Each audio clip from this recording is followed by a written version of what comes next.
ಚಳುವಳಿಯಿಂದ ಪ್ರೇರಣೆಗೊಂಡ ಕರ್ನಾಟಕದ ಶಿವಮೊಗ್ಗ ಜಿಲ್ಲೆಯ ಈಸೂರು ಗ್ರಾಮದ ಜನರು ಬ್ರಿಟಿಷರ ವಿರುದ್ಧ ಜೀವದ ಹಂಗು ತೊರೆದು ಹೋರಾಡಿದರು.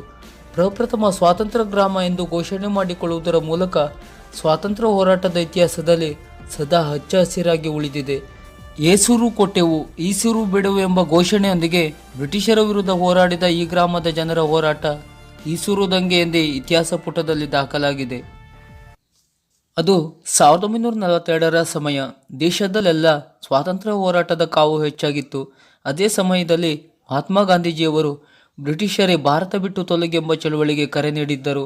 ಚಿಕ್ಕ ಮಕ್ಕಳು, ಯುವಕರು, ವಯೋವೃದ್ಧರೆನ್ನದೇ ಈ ಚಳುವಳಿಗೆ ಭಾಗವಹಿಸಿ ದೇಶದಾದ್ಯಂತ ಸಂಚಲನ ಸೃಷ್ಟಿಸಿತು. ಇದಕ್ಕೆ ಕರ್ನಾಟಕವು ಹೊರತಾಗಿರಲಿಲ್ಲ. ಕರ್ನಾಟಕದ ಶಿವಮೊಗ್ಗ ಜಿಲ್ಲೆಯ ಶಿಕಾರಿಪುರ ತಾಲೂಕಿನ ಈಸೂರು ಗ್ರಾಮದಲ್ಲೂ ಗಾಂಧೀಜಿಯವರ ಈ ಚಳುವಳಿಗೆ ಭಾರೀ ಪ್ರತಿಕ್ರಿಯೆ ವ್ಯಕ್ತವಾಗಿತ್ತು. ಈ ಗ್ರಾಮದ ಜನತೆ ಗಂಡು ಹೆಣ್ಣು ಎಂಬ ಭೇದವಿಲ್ಲದೆ ಬ್ರಿಟಿಷರ ವಿರುದ್ಧ ಹೋರಾಟಕ್ಕೆ ಧುಮುಕಿದರು.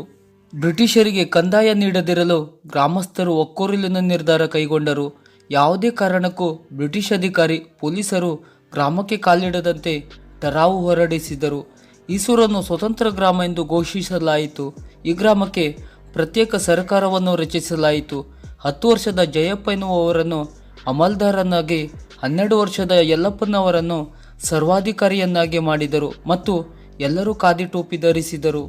ಏಸೂರು ಕೊಟ್ಟರು, ಈಸೂರು ಬಿಡುವು ಎಂಬ ಘೋಷಣೆಯೊಂದಿಗೆ ಸೆಪ್ಟೆಂಬರ್ 28ರಂದು ಈಸೂರಿನ ವೀರಭದ್ರ ದೇವಸ್ಥಾನದ ಮೇಲೆ ತ್ರಿವರ್ಣ ಧ್ವಜವನ್ನು ಹಾರಿಸುವುದರ ಮೂಲಕ ಈಸೂರು ಸ್ವತಂತ್ರ ಗ್ರಾಮ ಎಂದು ಘೋಷಿಸಿಕೊಂಡರು.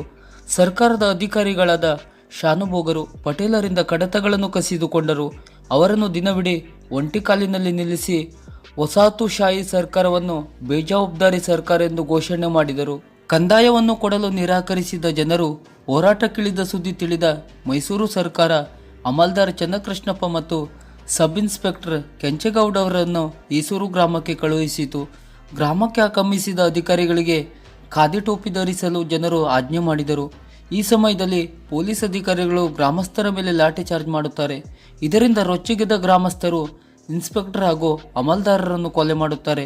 ಈ ಇಡೀ ಘಟನೆಯನ್ನು ಗಂಭೀರವಾಗಿ ಸ್ವೀಕರಿಸಿದ ಸರ್ಕಾರ ಗ್ರಾಮಕ್ಕೆ ಅರೆಮಿಲಿಟರಿ ಪಡೆಯನ್ನು ಕಳುಹಿಸಿ ಇಡೀ ಘಟನೆಯನ್ನು ಹತೋಟಿಗೆ ತರಲು ಪ್ರಯತ್ನಿಸಿತು. ಊರಿಗೆ ಮಿಲಿಟರಿ ಪಡೆ ನುಗ್ಗಿದ್ದರಿಂದ ಊರಿನ ಜನ ಕಾಡು ಸೇರಿದರು. ಈ ಸಂದರ್ಭದಲ್ಲಿ ಊರನ್ನು ಲೂಟಿ ಮಾಡಿದ ಮಿಲಿಟರಿ ಪಡೆ ಮಹಿಳೆಯರನ್ನು ಸೇರಿದಂತೆ ಸುಮಾರು 50ಕ್ಕೂ ಹೆಚ್ಚು ಜನರನ್ನು ಬಂಧಿಸುತ್ತಾರೆ. 50 ಜನರ ಮೇಲೆ ದಸ್ತಗಿರಿ ಕ್ರಮವಾಗುತ್ತದೆ. ಒಬ್ಬರು ಮೃತಪಟ್ಟು ಒಬ್ಬರು ಭೂಗತರಾಗುತ್ತಾರೆ.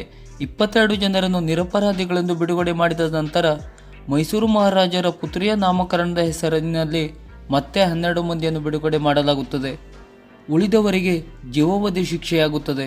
ಪ್ರಮುಖ ಹೋರಾಟಗಾರರಾದ ಕೆ. ಗುರ್ರಪ್ಪ, ಮಲ್ಲಪ್ಪ ಅವರನ್ನು 1943ರ ಮಾರ್ಚ್ 8ರಂದು ಹಾಗೂ ಸೂರ್ಯನಾರಾಯಣಾಚಾರ್ ಹಾಗೂ ಹಾಲಪ್ಪ ಅವರನ್ನು ಮಾರ್ಚ್ 10ರಂದು ಗಲ್ಲಿಗೇರಿಸಲಾಗುತ್ತದೆ. ಭಾರತದಲ್ಲಿ ಈಸೂರು ಸ್ವಾತಂತ್ರ್ಯ ಹೋರಾಟಗಾರರ ಬಾಯಲ್ಲಿ ನೆಲೆದಾಡಿ ಹೋರಾಟಕ್ಕೆ ಸ್ಫೂರ್ತಿಯಾಗುತ್ತದೆ.